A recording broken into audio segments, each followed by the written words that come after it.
வணக்கம் தமிழ் உறவுகளே, எப்படி இருக்கீங்க? இன்னைக்கு நம்ம ரால் பிரியாணி எப்படி செய்யறதுன்னு பாப்போமா?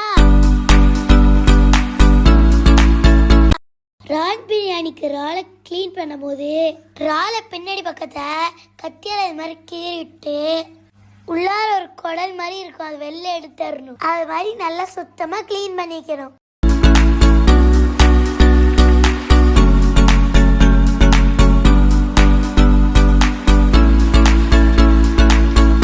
ரால் பிரியாணிக்கு தேவையான தக்காளி, வெங்காயம், பச்சை மிளகாய், பூண்டு, இஞ்சி இதெல்லாம் குட்டி குட்டியாக கட் பண்ணி எடுத்து வச்சிருக்கோம்.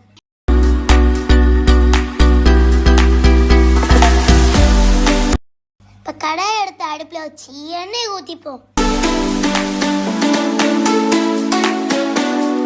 ஒரு ஸ்பூன் நெய் ஊற்றிப்போங்க. வெங்காயத்தை மட்டும் போட்டு நல்லா வதக்கிப்போமா. இங்க பாருங்க, வெங்காயத்தை நல்லா கிண்டி விட்டு தட்டு போட்டு மூடி நல்லா வேக விட்டுறணும். அது வெந்துடுற சமயத்தில் நம்ம இறால் ரெடி பண்ணி வச்சுப்போம். இப்போ கிளீன் பண்ண இறாலை எடுத்து அதுக்கு தேவையான உப்பு, மஞ்சள் சேர்த்துக்கோங்க.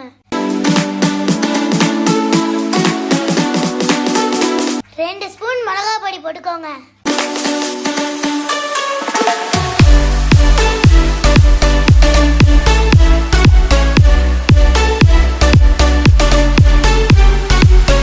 ஒரு கரண்டி தயிர் அப்படியே மல்லசாரல் மாதிரி ஊற்றி நல்லா பசைச்சுக்கோங்க.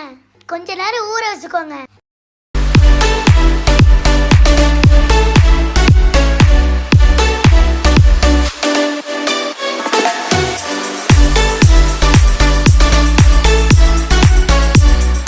இப்ப இஞ்சி பூண்டோட புதினா சேர்த்து நல்லா அரைச்சுக்கிறோம். வெங்காயத்தை வேக வச்சதை திறந்து பார்ப்போமா. இங்க பாருங்க, நல்லா வதக்கிட்டு வந்துடு. இப்போ பிரியாணிக்கு தேவையான மஞ்சள் தூளையும் உப்பையும் சேர்த்துப்போம்.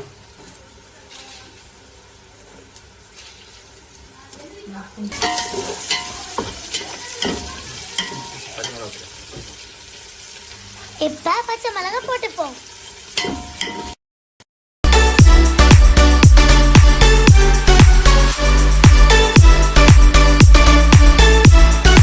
இப்போ இஞ்சி பூண்டு பேஸ்ட் அரைச்சி வச்சிருந்த சேர்த்துப்போமா.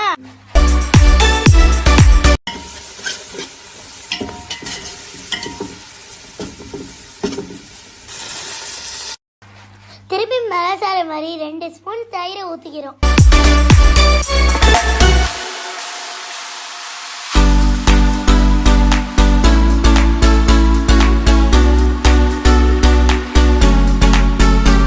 இது மாதிரி கறி மசாலா பட்டையை அரைச்சி வச்சிருக்கிறத சேர்த்துப்போங்க. ஏலக்காய், கிராம்பெல்லாம் தனியாக போட்டாக்க பிரியாணி சாப்பிட்றப்ப கிராம்பெல்லாம் வாயில் படிச்சுன்னு ஒரு மாதிரி இருக்குங்க. அதனால நாங்களாம் பொடியா எல்லாத்தையும் அரைச்சி சேர்த்துப்போம். இப்போ பிரியாணி பவுடரை சேர்த்துப்போங்க.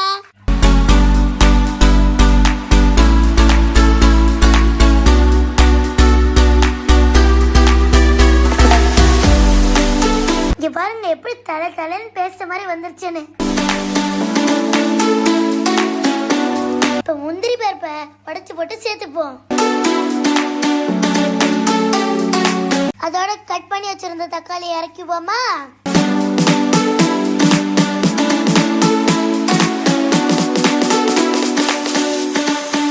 நல்லா கிண்டி விட்டு இப்ப இறாலையும் உள்ள இறக்கிடுவாங்க.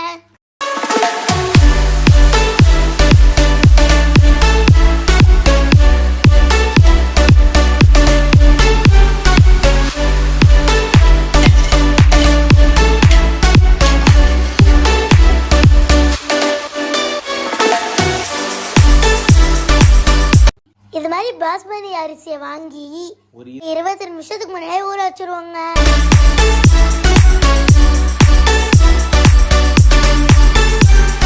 இங்க பாருங்க, இறால் எப்படி தண்ணி விட்டுருக்குன்னு. நாங்க தண்ணி ஊத்தலாங்க, அதுல இருந்து வந்த தண்ணி தான் இது.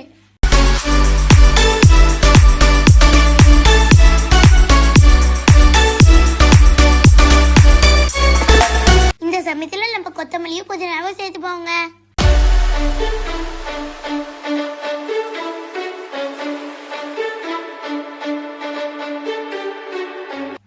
ஓகே, ஓகே, இப்போ பிரியாணிக்குள்ள கிரேவி ரெடி ஆயிடுச்சு. அரிசியை சேர்த்துப்போம்.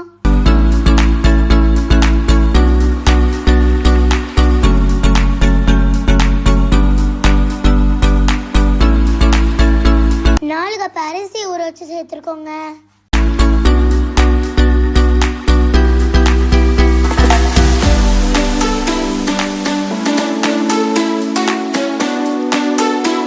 கிரேவியில் ஏற்கனவே தண்ணி இருக்கிறதுனால ஒரு கப் அரிசிக்கு 1.25 கப்பு தண்ணி ஊற்றிப்போங்க.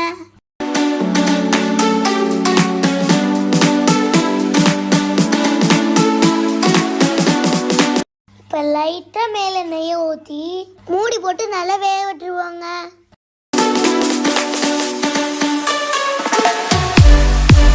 ஒரு 5 நிமிஷம் கழிச்சு திறந்து பார்த்தா இப்போ அரை சோறு பதத்தில் இருக்குங்க.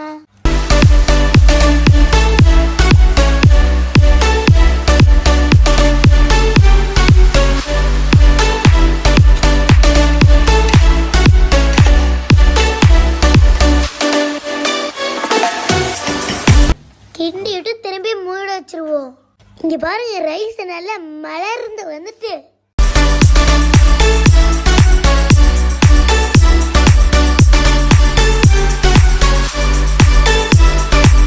இப்பதாங்க தம்மு போடணும்.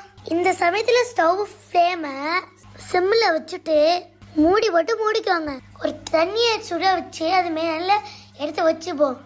ஏதாச்சும் வெயிட்டான கல் இருந்தால் அது மேலே எடுத்து வச்சுக்கோங்க, புகை வெளில வராது. அப்படியே 5 நிமிஷம் அப்படியே இருக்கட்டுங்க. இப்போ பாருங்க, சூப்பரான பிரியாணி ரெடி ஆயிடுச்சு. எவ்வளோ புலன்னு எப்படி செமையா இருக்கு பாருங்க.